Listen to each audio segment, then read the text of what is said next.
भारत की संस्कृति के साथ साम्यता रखती है।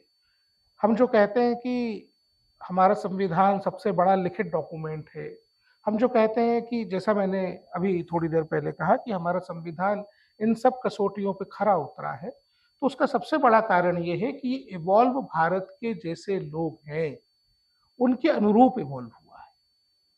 मैं आपको आपको उदाहरण के तौर पे अगर बताना चाहूँ तो इतिहास के विद्यार्थियों को ये पढ़ाया जाता है कि दुनिया में अनेक सारी सभ्यताएं रहीं और खत्म हुई। रोमन्स रहे, इजिप्ट की सभ्यता रही, हूण आए, शक, कई सारी सभ्य मुगल आए, कई सारी सभ्यताएं रहीं और वो खत्म हुई।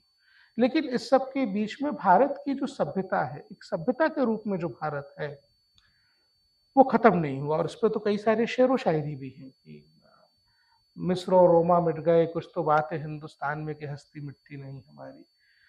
तो वो जो हमारी क्वालिटी है ना मिटने की, ना मिट सकने की, उसमें सबसे महत्वपूर्ण बात जो प्रतीत होती है वो यही है कि भारत की सभ्यता, भारत की संस्कृति हमेशा से पुनर्नवा रही है और उसका जो आचरण है वो एक्सेप्टेबिलिटी का है, वो अपनाने वाली है, वो किसी को नकारती नहीं है, वो भौतिक सीमाओं से परे है।